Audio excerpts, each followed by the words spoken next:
Dios les bendiga, hermanos. En esta hora vamos a empezar nuestra clase de nuestra escuela dominical en esta mañana y vamos a darle gracias a Dios porque es un privilegio estar con ustedes otra vez. Ya tenía rato que no podía hacer la escuela dominical, pero ya estamos aquí, gracias a Dios. Y nuestra lección es la número 12 y se llama Otras cartas del Nuevo Testamento. El subtítulo dice: la palabra de Dios refleja la vida cristiana. Y antes de empezar, hermano, vamos a hacer una oración. Gracias te damos, Señor, por este privilegio que nos das de poder escuchar, que nosotros en esta hora podamos entender y comprender tu palabra y ponerla por obra en nuestra vida. Gracias te damos porque es un privilegio, Señor, por escuchar tu palabra en esta hora. Gracias te damos por los que van a escuchar, que tú abras nuestra mente, nuestro entendimiento y nuestro corazón para poder escuchar tu palabra y ponerla por obra en nuestra vida. Gracias te damos en el nombre de Cristo Jesús. Amén. Ok, la lección es la número 12 y se llama Otras cartas del Nuevo Testamento. Como le leí, el subtítulo dice: la palabra de Dios refleja la vida cristiana. Y vamos a leer el resumen de la lección y luego el texto áureo y luego vamos a entrar al punto número 1. Dice así: en esta lección examinamos el libro de Hebreos y algunas de las epístolas generales. En Santiago, Segunda de Pedro y Primera y Tercera de Juan y Judas. El libro está organizado por temas más que por el orden de libros en el Nuevo Testamento.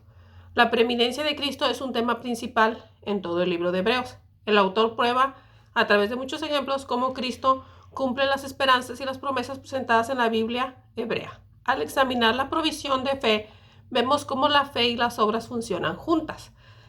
Al estudiar la necesidad del amor en Primera de Juan, vemos que este apóstol del amor también es un defensor del cristianismo práctico.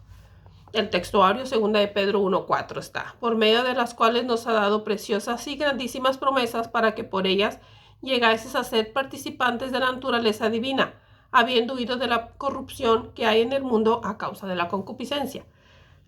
Vamos a entrar al punto número 1. La preeminencia de Cristo. Está en Hebreos 1:1, dice: Dios, habiendo hablado en muchas veces y de muchas maneras en otro tiempo a los padres por los profetas, en estos postreros días nos ha hablado por el Hijo, a quien constituyó heredero de todo y por quien asimismo hizo el universo, el cual, siendo el resplandor de su gloria y la imagen misma de su sustancia, quien sustenta todas las cosas con la palabra de su poder, habiendo efectuado la purificación de nuestros pecados por medio de sí mismo, se sentó a la diestra de la majestad en las alturas, hecho tanto superior a los ángeles como cuanto heredó más excelente nombre que él, cuanto heredó más excelente nombre de ellos, mas por cuanto permanece para siempre, tiene un sacerdocio inmutable, por lo cual puede también salvar perpetuamente a los que por él se acercan a Dios, viviendo siempre para interceder por ellos. Porque tal sumo sacerdote nos convenía, santo, inocente, sin mancha, apartado de los pecados y hecho más sublime que los cielos, que no tiene necesidad cada día como aquellos sumos sacerdotes de ofrecer primero sacrificios por sus propios pecados y luego por los del pueblo, porque esto lo hizo una vez para siempre, ofreciéndose a sí mismo. El resumen. El tema principal de esta es la manera en la cual Jesús es mejor que todo. El autor de Hebreos estableció esto mediante comparaciones o, mejor aún, cumplimientos, mostrando que Cristo cumplió lo que la Biblia hebrea profetizó. Primero, Cristo cumplió la palabra de Dios acerca de la cual hablaron los profetas. Los profetas son voces de otro tiempo, pero sus voces hablan del Hijo a las personas. En los postreros días. Segundo, la posición de Jesús es muy superior. Jesús también es el heredero de todo. El heredero natural del trono davídico y por lo tanto el Mesías. Él es superior a los ángeles. Tercero, Jesús es la representación exacta del Dios oculto. Mientras que Dios permaneció velado, Jesús, su Hijo, fue enviado para revelar la gloria de Dios. Por último, Jesús es el agente de la creación y el que lo mantiene todo unido. El autor de Hebreos continuó su argumento de que Jesús es mejor que todo, comparándolo con Moisés. A pesar de la grandeza de Moisés, él era meramente un siervo fiel en la casa de Dios. Sin embargo, Jesús es el Hijo fiel de la casa, es decir, la iglesia. Jesús no solo es mayor que Moisés, sino que también es el gran sumo sacerdote. Los sacerdotes tenían una posición temporal debido a que eran mortales. En contraste a Jesús, permanece para siempre. Debido a que Jesús es eterno, siempre puede interceder por su pueblo. Jesús es un sumo sacerdote perfecto, lo que significa que él mismo no tiene pecado, a diferencia de los sacerdotes terrenales. Debido a su fiel obediencia, él hizo un sacrificio único al ofrecerse a sí mismo. Es hermoso. Nuestro primer punto es sorprendente, hermano, como la manera que se habla aquí en Hebreos de nuestro Señor Jesucristo. Dice, la preeminencia de Cristo. Él es el único, el mejor, el sobre todas las cosas, es el sumo sacerdote, hermano. Él no tuvo necesidad, ni tiene necesidad como los sacerdotes carnales de hacer sacrificios cada día por sus pecados. Él era limpio y sin mancha. Vamos a leerle, le voy a leer un poquito donde dice respuestas a la palabra del libro del maestro, que dice, aunque no exploramos todo el libro de Hebreos, tenemos una idea de cómo fue escrito. Cuando nos acercamos a aquellos que aún no son cristianos, a menudo señalamos los pecados y luego compartimos las escrituras que conducen a la salvación. El autor de Hebreos adopta un enfoque diferente, demostrando una y otra vez que Jesús es el cumplimiento exacto de lo que el pueblo judío estaba buscando. ¿Cómo podríamos mostrar que Jesús es el cumplimiento de lo que otros están buscando hoy? El Señor Jesucristo dice que Él vino, hermano, y vino, como dijo, vamos a leer al principio. Dice, Dios habiendo hablado muchas veces y de muchas maneras en otro tiempo a los padres por los profetas, dice, en estos postreros días nos habla por el Hijo, a quien constituyó heredero de todo y por quien asimismo hizo el universo. El Señor Jesucristo, hermano, dice, Él en estos tiempos, en estos postreros días, nos habla por medio de Él y ahora nos habla por medio de su palabra, hermano. Él vino, dice, el cual siendo el resplandor de su gloria y la imagen misma de su sustancia y quien sustenta todas las cosas con la palabra de su poder, habiendo efectuado la purificación de nuestros pecados por medio de sí mismo, se sentó a la diestra de la majestad en las alturas. Después que Él hizo todas estas cosas, hermano, Él es como dicen, es el mejor, hermano, es el que vino a completar todas las cosas. Como dice aquí, el primero, dice, Cristo cumplió la palabra de Dios en la cual hablaron los profetas. Todo lo que se ha dicho, lo que se ha profetizado, hermano, se ha cumplido. Dice, es por eso que nosotros, primeramente, precisamente por eso debemos de saber que es, como dicen, nuestro Cristo poderoso, el que vino a dar su vida por nosotros, los pecadores que no lo merecíamos, hermano, y Él vino a morir por nosotros. Dice que primero que nada, hermano, todo lo que se ha dicho, hermano, se ha cumplido por medio de nuestro Señor Jesucristo. Esa es una de las cosas, como dicen, que tenemos que ver, que todo lo que se ha hablado de nuestro Señor, de nuestro Dios, de nuestro Cristo, se ha cumplido. Y la otra cosa, como dice aquí el comentario, Él no es un hombre cualquiera, como cualquier sacerdote. Él es nuestro sumo sacerdote. Él no tiene pecado, Señor. No tuvo mancha, no tuvo nada que lo avergonzara, hermano. Él vino a hacer ese sacrificio y dice que Él vino a hacer un sacrificio una sola vez por nosotros, no como los sumos sacerdotes que tenían que sacrificar cada vez, cada día o cada año para poder entrar o para poder llevar los pecados del pueblo delante de Dios. Él vino a hacer un sacrificio por nosotros una sola vez, hermano, por nuestros pecados. Dice que nosotros no lo merecíamos ni lo merecemos, hermano. Él lo hizo por amor a nosotros, por amor aunque nosotros éramos pecadores, nos amó tanto que vino a dar su vida por nosotros, hermano, y lo hizo una sola vez, hermano, ese sacrificio. Él es nuestro Dios, el supremo, dice que nuestro Dios, estando allá, mandó a su único hijo, hermano, a venir a este mundo para hacer todo lo que se tenía que hacer, venir a cumplir lo que se tenía que cumplir a esta tierra.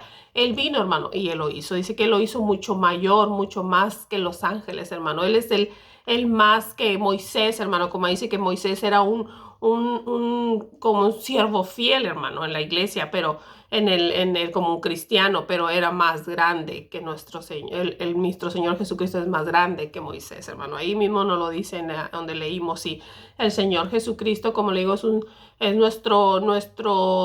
nuestra salvación, hermano. El que vino a derramar esa sangre por usted y por mí, vino el Señor Jesucristo. Dice que la primera cosa que lo cumplió, dice, el primero Cristo cumplió la palabra de Dios acerca de la cual hablaron los profetas. Los profetas son voces de otro tiempo, pero son voces que hablan del Hijo a las personas. El segundo, dice, la posición de Jesús es una muy superior.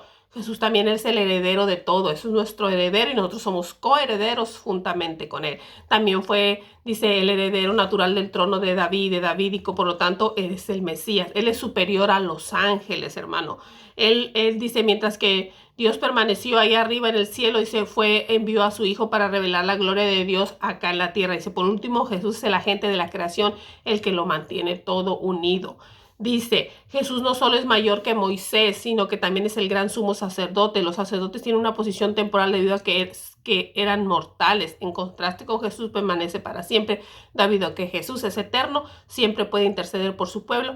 Dice, Jesús es el sumo sacerdote perfecto, lo que significa que él mismo no tiene pecado, a diferencia de sacerdotes terrenales. Debido a su fe, fiel obediencia, él hizo un sacrificio único al ofrecerse a sí mismo, debido a su fiel obediencia, hermano. Los sacerdotes de este mundo, los que están en esta tierra, en las iglesias que interceden por la gente, tienen que hacer sacrificios, hermano. En el tiempo antiguo tenían que hacer sacrificios primero ellos para poder llevar los sacrificios del pueblo ante Dios. Y ellos mismos tenían que hacer sacrificio cada día o antes de presentarse para interceder por los pecados de los seres humanos, hermano. Gracias a Dios que nuestro Señor Jesucristo vino. Dice que debido a su fiel obediencia, hermano, él hizo un sacrificio único al ofrecerse a sí mismo por nuestros pecados, hermano. Eso es hermoso poder entender que el Señor Jesucristo vino, hermano, a dar su vida por nosotros. Dice que Él es primero que todas las cosas, hermano, y Él es antes que todo. Dice, Él tiene una posición superior. Él es heredero de todo y es el heredero del trono de David, hermano. Así es que Él es nuestro sumo sacerdote, el que vino a darse, a ofrecerse Él mismo en sacrificio por nuestros pecados, hermano. Vamos a pasar al punto número 2. Dice la provisión de la fe. Dice Santiago 2:17, segunda de Pedro 1:5 y Judas 1:20. Dice, así también la fe, si no tiene obras, es muerta en sí misma. Porque como el cuerpo sin espíritu está muerto, así también la fe sin obras está muerta. Vosotros también poniendo toda diligencia por esto mismo, añadir a vuestra fe virtud y a la virtud conocimiento. Al conocimiento dominio propio y al dominio propio paciencia. A la paciencia piedad, a la piedad efecto fraternal y al efecto fraternal amor. Por vosotros, amados, edificaos sobre vuestra santísima fe, orando en el Espíritu Santo. Conservaos en el amor de Dios, esperando la misericordia de nuestro Señor Jesucristo para vida eterna. Perdón. Vamos a leer el comentario. Dice, Santiago nunca dijo que las obras fueran necesarias para la salvación. Más bien, él declaró, que las obras cristianas fluyen de nuestra fe. Las obras son el resultado de la fe. Un ejemplo de la fe en acción es el cuidado que tenemos de los pobres, aunque existen otros ejemplos de fe y las obras. Si no participamos activamente en la vida de los demás a través de las obras, entonces nuestra fe está muerta, lo que significa que no da fruto ni evidencia de que uno está a salvo. Además, no existe crecimiento alguno a menos que éste sea visible. Sin las obras, la vida cristiana se convierte en una inactiva y pasiva. Participar en las obras significa cooperar y aunarse a la obra de Dios y sus propósitos. En 2 de Pedro 1:5, fe implica la idea de fidelidad. Este versículo ocurre en una área de estudio llamada desarrollo de la fe. Un fruto ayuda al desarrollo de otro en un proceso de madurez. En lugar de todo el fruto se desarrolle de una vez. Cada fruto beneficia al otro, por lo que es un llamado a la acción. A medida que Judas se acerca al final de su carta, instruyó a su audiencia a recordar las palabras del Señor pronunciadas por medio de su apóstol, que en el postrer tiempo habrá personas que se burlarán de la fe cristiana y andarán según sus malvados deseos. Tales personas buscaban dividir la iglesia y estaban desprovistas del Espíritu de Dios. Había 4 maneras de combatir los esfuerzos de estas personas. Lo primero era que la misión de la iglesia era ser edificada sobre su santísima fe. Esta se refería a la instrucción y el estudio de las Escrituras. Segundo, la misión de la iglesia era orar en el Espíritu Santo. Este es un recordatorio de que nuestro éxito en la vida cristiana viene a través de la dependencia de Dios. Tercero, la iglesia debería de tratar de conservarse en el amor de Dios. Esto no significa que debido a que fueran obedientes, Dios continuaría amándolos. Aquel que permanece siendo obediente al Padre experimentaría su bendición. Por último, la iglesia debería tratar de esperar la misericordia de nuestro Dios Jesucristo para vida eterna. Al centrarse en la esperanza bendita, una eternidad con el Señor, la iglesia estaría motivada a permanecer fiel a Él. Vamos a ver aquí, hay una cosa muy interesante. Dice provisión de la fe. Dice, también la fe sin obras es muerta en sí misma. Es, como le dijera, es bien interesante, hermana. Déjeme leer un poquito de mi libro del maestro y luego comentamos. Dice, Santiago ofrece una visión de la activación de la fe, lo que nos motiva a hacer buenas obras. Pedro ofrece una visión del desarrollo de la fe. Judas ofrece un panorama de la fe como aquello que rechaza las falsas enseñanzas. Tener en cuenta estas diferencias nos ayudará a explorar sus escritos. Además, nos ayuda a ver todas las maneras en las cuales se puede edificar nuestra fe, tanto individual como en la comunidad. Fíjese, hermano, dice aquí un pedacito del comentario que le voy a resaltar. Dice, si no participamos activamente en la vida de los demás a través de las obras, entonces nuestra fe está muerta, lo que significa que no da fruto ni evidencia de que uno está salvo. Fíjese, eso es muy fuerte. Eso es muy fuerte, pero es verdad, es una realidad que si nosotros, por eso dice, o sea, ¿cómo vamos a poder decir o mostrar que nosotros amamos a Dios? Si amamos a Dios, tenemos amor y vamos a tener amor por los demás. Por lo tanto, como dice, nuestra fe, hermano, lo que nosotros creemos y queremos y confiamos en Dios, hermano, nuestra fe se debe demostrar por nuestras acciones. O sea, debe de ir junto. Acuérdese que va junto, no puede ser una cosa separada. Dice aquí, pues dice, la fe si no tiene obras es muerta en sí misma. O sea, si tenemos, como dice aquí, si te dices que tienes fe y no tienes obra, entonces, o sea, no se va a poder mirar, hermano. Tenemos que como dice nuestro árbol, si nuestro árbol es de manzana, tiene que dar manzanas, hermana. Tiene que verse el fruto que nosotros estamos dando como cristianos. Entonces dice que nuestra fe sin obras es muerta. Y dice que aquí en el comentario que le leí, hermana, dice que sí. Si no participamos activamente en la vida de los demás a través de las obras, entonces nuestra fe está muerta, lo que significa que no da fruto ni evidencia de que uno está salvo. Así que dice, además no existe crecimiento alguno a menos que éste sea visible. Sin las obras, la vida cristiana se convierte en una vida inactiva y pasiva. Yo no lo digo, lo dice el comentario, hermano, y lo dice la escritura, que tenemos que tener fe con obras. Si no, hermano, es como le digo, si no damos fruto como cristianos, no se mira entonces que somos cristianos. Tenemos que dar fruto de que somos verdaderos cristianos y que nuestra fe, lo que nosotros creemos, en lo que nosotros confiamos, hermano, podemos demostrárselo a los demás. Una fe sin obras es muerta y como tanto dice, hermano, no se va a mirar que somos cristianos porque no estamos dando frutos como verdaderos cristianos. Y esa es como dicen, va a ser una salvación pasiva, o sea, inactiva, sin nada, sin acción, sin nada que podamos hacer. Entonces, como dice mucha gente podría decir, puedes decir, si nosotros decimos que Dios es amor y que nosotros tenemos a Dios en nuestra vida, entonces, ¿cómo podemos demostrar ese amor de Dios a la demás gente? Si nosotros conocemos el amor de Dios, nosotros deberíamos de enseñarle a la más gente el amor de Dios que hay en nosotros. Si no, entonces quiere decir que no conocemos a Dios, hermano. Estamos mal, o sea, erróneos, o a lo mejor estamos alejados de las cosas de Dios y nos estamos enfriando. Pero aquí mismo dice el estudio, hermano, que hay cosas que tenemos que aprender de estos tres libros que estamos estudiando, hermano, que nos enseñan tantas cosas en nuestra vida y al final le voy a leer una parte de eso para que usted se quede con ese pensamiento, hermano. No es fácil. Como cristianos tenemos que dar el ejemplo y cuando usted y yo tenemos situaciones difíciles en nuestra vida, a veces es un poquito más difícil y a veces queremos reaccionar como humanos que somos, pero el amor que hay en nuestra vida, el amor de Dios que hay en nosotros o que debería de haber en nosotros, se debe demostrar, hermano. Y hay veces que Dios nos va a hacer pasar por cosas muy, muy difíciles y Dios nos pasa por todas esas cosas por alguna razón en nuestra vida que tendríamos nosotros o que tenemos que aprender de todas esas cosas que Dios nos hace pasar.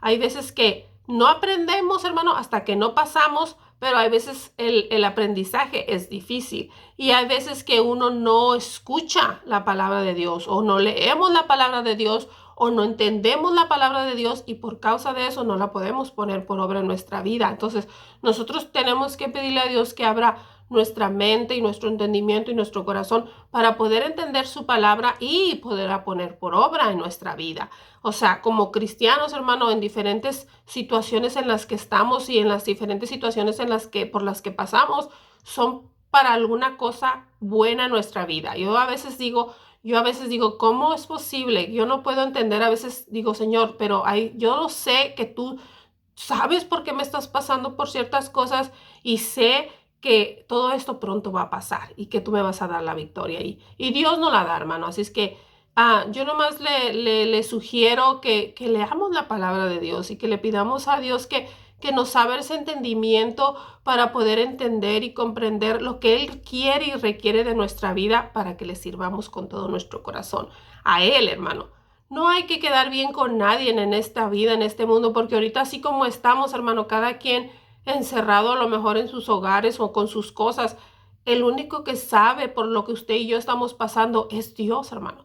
El único que nos va a ayudar y nos va a la fuerza es Dios, hermano, en estas situaciones. Así es que no hay nada más que agarrarnos de la palabra de Dios, de lo que hemos aprendido, de lo que hemos entendido. Tenemos que agarrarnos de eso, aplicarlo en nuestra vida y aplicarlo con los que están a nuestro alrededor, hermano, nuestra familia, nuestros hijos, todos los que están cerquitas de nosotros ahorita, hermano, están mirando si nosotros verdaderamente somos cristianos y cómo nos estamos comportando ante la adversidad y ante todos estos problemas que estamos teniendo en este tiempo difícil.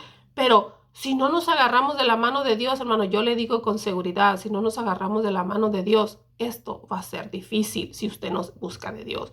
La situación, como dice el hermano Catarino, no se va a poner mejor, va a ir de mal en peor. Y si nosotros no nos agarramos de la mano de Dios, hermano, va a ser difícil. Va a ser muy difícil. Y nosotros es el tiempo, hermano, es el tiempo. No es porque estemos aparte o separados o porque no podemos estar juntos, no podemos hacer las obras que se nos requiere hacer como cristianos. Sí podemos hacerlas. En muchas maneras, ya se lo he dicho muchas veces, podemos hacer la obra que nos toca hacer como cristianos para poder mostrarles a los demás el amor de Cristo. Y dice que debemos de participar activamente ayudando a los demás cuando alguien necesite alguna cosa, hermano. A veces la gente no va a necesitar comida o no va a necesitar cosas que usted le dé, pero va a necesitar una palabra, va a necesitar una llamada, va a necesitar un mensaje que usted o yo le podamos mandar a esa persona para que se levante y para que siga adelante, hermano. Dice que hay cuatro cosas, cuatro maneras de cómo vamos a combatir que las personas dividan la iglesia, hermano. La primera es que tenemos que ser edificados sobre nuestra fe. La otra es orar, hermano. Dice que es un recordatorio que nuestra vida cristiana no depende de nuestro Dios, hermano, no depende de nosotros, lo que les decía ahorita. Tener fe, oración y dice que la iglesia debería de tratar de conservar el amor de Dios, hermano. Porque si no hay nada de eso, hermano, no somos nada. Si nuestra vida no depende de Dios, hermano, de buscar de Dios, no somos nada, hermano. No vamos a ir vamos sin rumbo si no dependemos de nuestro Dios. De la oración, de nuestra fe y de conservar el amor de Dios en nuestra vida. Y la última, hermano, de tener la esperanza de la eternidad con el Señor, de que un día nos vamos a ir con Él, hermano.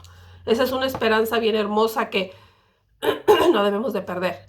Por eso estamos aquí, por eso seguimos aquí, porque sabemos que tenemos una esperanza que es estar con el Señor algún día y gozarnos para siempre por la eternidad, hermano, que ya no vamos a sufrir dolores, que ya no vamos a sufrir carencias, que ya no vamos a sufrir tristeza ni dolor y ya no vamos a llorar por soledad o por trabajo que estamos pasando, por dificultades, por problemas con nuestras familias, con nuestros hijos. Va a ser una cosa hermosa si nosotros conservamos esa esperanza de la eternidad, hermano. Son cuatro cosas: la oración, nuestra fe, el amor de Dios y la esperanza de la vida eterna, hermano, para poder seguir hacia adelante. Vamos a pasar al punto número 3, hermano, porque el tiempo se va rápido. Dice la necesidad del amor. Dice, mirad cuán amor nos ha dado el Padre para que seamos llamados hijos de Dios, porque el mundo no nos conoce porque no le conoció a Él. Hijitos míos, no amemos de palabra ni de lengua, sino de hecho y de en verdad.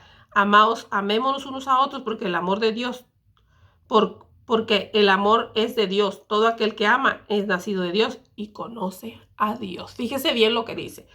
Todo aquel que ama es nacido de Dios y conoce a Dios. Fíjese bien. Le voy a leer el comentario. Dice, perdón, los cristianos son conocidos y amados por Dios. Esta es la gran paradoja del cristianismo, que Dios ame a las personas que se rebelan con Él, que Él las ame tanto que estuviera dispuesto a enviar a su Hijo unigénito a derramar su sangre con el precio de comprar por los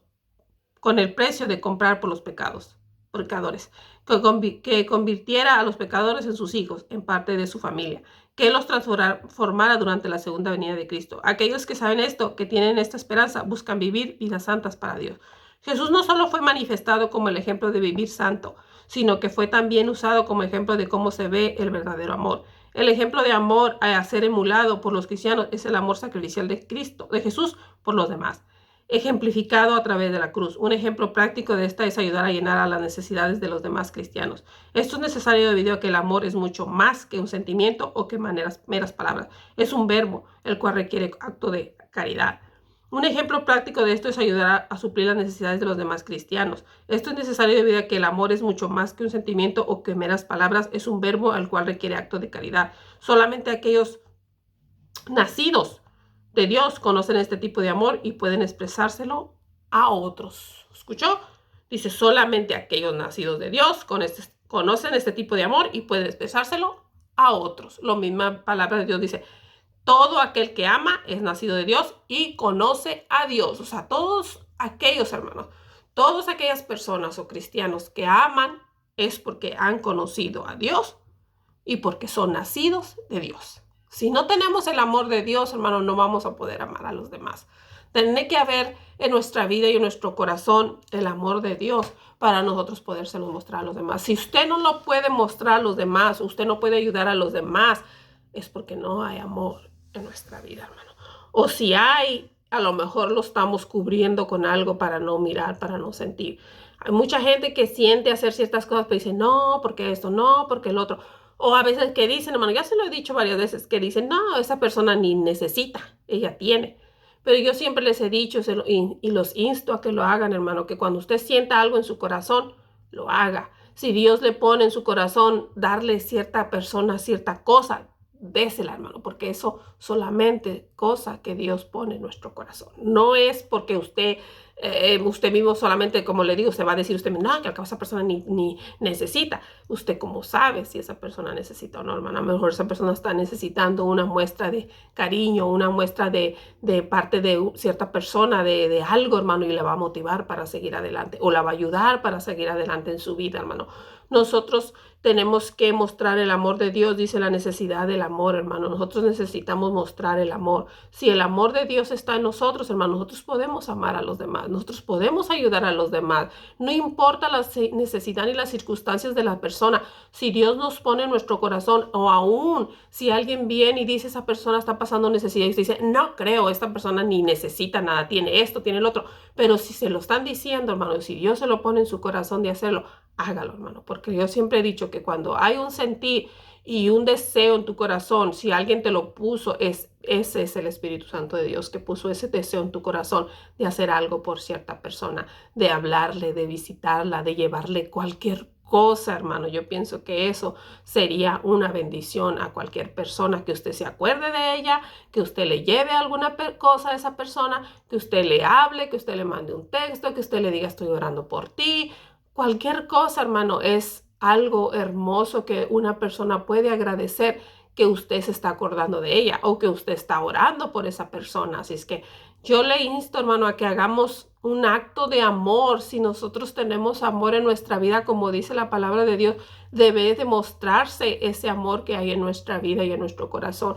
Le voy a leer el último párrafo del comentario del libro del estudiante que dice llamado al discipulado, para quedarnos con eso, hermano, y así terminamos nuestra clase en esta hora. Dice, algunas partes de esta lección pueden aplicarse directamente a algunas personas. Dice, de su grupo o al grupo en su totalidad. Dice, las respuestas pueden ser diferentes para cada persona. Por ejemplo, aquellos que son hacedores tal vez necesitan tomar tiempo para reflexionar sobre las verdades del libro de Hebreos. No existe duda alguna de que Cristo está verdaderamente sobre todas las cosas, incluyendo todos nuestros esfuerzos. Los ejercicios de soledad, silencio y reflexión podían ser de gran manera para los hacedores. Por otro lado, los pensadores, las personas que son reflexivas, pueden necesitar permitir que Santiago encienda en ellos una pasión por el servicio. Es posible que desee involucrarse con ellos en maneras específicas en que puede vivir su fe haciendo algo práctico para la congregación o para la comunidad local. En otras palabras, hermano, en palabras cortas y sencillas que podamos entender, quiere decir, un ejemplo, si yo soy una persona que me gusta hacer cosas, hermano, pero como le digo, hay unas personas que somos activas, otras que no somos muy activas, otras que no somos, o sea, tenemos que agarrar cada quien nuestra parte, hermano. Hay unos que son hacedores, unos que les gusta andar, llevar cosas a la gente, lo que sea, pero tiene que ir las tres cosas, hermano. El amor, el hacer, el meditar. Le digo yo, en este tiempo, hermano, Dios me ha permitido poder meditar, hermano, poder valorar todas las cosas, poder ¿cómo se dicen? Aprovechar el tiempo que tenemos ahorita, porque tenemos mucho tiempo para nosotros, hermano, pero tenemos que saberlo usar. Hay que usarlo para poder leer la palabra de Dios, para poder meditar en el Señor y darle gracias por lo que Dios le ha dado. Y, hermano, decir, ok, yo sé, tengo esto, yo tengo la palabra de Dios, yo sé la palabra de Dios, yo sé que Cristo nos ama, que Cristo esto, pero yo sé hacer esto. Entonces, hay veces que hay cosas que no podemos hacer, pero si nosotros decimos, yo puedo llevarle algo a alguien, lléveselo. Y yo a veces digo, yo no, a veces me da pena, hermano. Usted me mira que yo hablo mucho, pero a veces no sé hablar así ya, dando persona a persona. Pero digo, si no sé hablar, pues escríbale una carta, hermano. Escríbale una nota a la persona, quien sea que usted le vaya a llevar, vaya y lléveselo, vaya. O sea, si no sabe dar la palabra a alguien que no sabe leer, que no sabe escribir, dígale a alguien, escríbeme esto, yo quiero decirle esto. Yo a veces el inglés, hermano, no sé escribirlo. Le digo a mi hija, yo quiero decirle esto a esta persona, escríbelo porque quiero decírselo.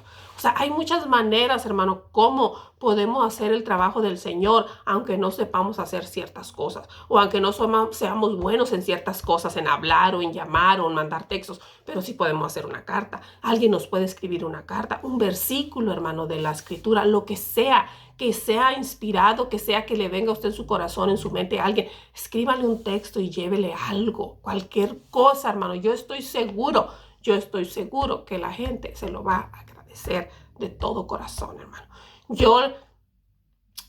Acabamos con esto, hermano, con la lección, y le quiero dar gracias a Dios porque Dios es bueno, hermano, y porque en este tiempo difícil que pasé con mi padre cuidándolo, que estaba enfermo, yo agradezco, hermano, y agradecí mucho. Siente uno, hermano, en su corazón un contentamiento tan hermoso cuando alguien te marca, cuando alguien te manda un texto. Sientes algo hermoso que siente uno que alguien se está preocupando por ti, que alguien está orando por ti, que alguien allá, hermano, está preocupado por tu situación y está orando para que Dios te pase pronto por eso. Yo escuché un canto y yo le decía a mi hija, a mí todo esto Dios me habló de muchas maneras y me sirvió de muchas maneras como cristiana, hermana, en medio de mi familia que no lo son, de poder tener paciencia y amor para con las demás gentes y de poder meditar y decirle al Señor, gracias por lo que tú me das, gracias por las personas que están cerca de mí, aunque yo estuviera a la distancia, estuvieron cerca de mí con sus textos, con sus oraciones. Y eso, hermano, dice mucho del amor que nos tenemos como cristianos unos a otros. Imagínate si usted le hablara a la persona, imagínese si usted fuera a visitar a la persona, le llevara algo, si no la puede hablar con ella, déjeselo ahí con una notita y usted no sabe el efecto hermoso que va a ser en esa persona, hermana. Se lo aseguro que va a ser y va a ser una satisfacción para usted mismo, para nosotros mismos cuando hacemos algo que Dios ha puesto en nuestro corazón, y hacerlo, hermano, por más pequeña que sea la cosa, va a ser un gran efecto en nuestros hermanos. Así es que esto es, hermano, del amor, hermano, de la fe con las obras y el amor que Dios nos enseña en su palabra, del sacrificio de nuestro Dios, que es nuestro sumo sacerdote, el Señor Jesucristo, hermano. Todo esto viene a que nos está enseñando, hermano. Él fue nuestro gran ejemplo para mostrar el amor a aquellos que nos rodean, hermano. El sacrificio que Dios hizo por nosotros, hermano, sin merecerlo, hermano. Ese es el gran ejemplo que nos ha dado. Usted no mire a quien haga el bien. Usted haga el bien, hermano, sin mirar a quién hacerlo. Y verá que el Señor va a bendecir su vida, hermano. Dios les bendiga y los dejo y pronto nos miraremos. Que el Señor les bendiga, hermanos. Amén.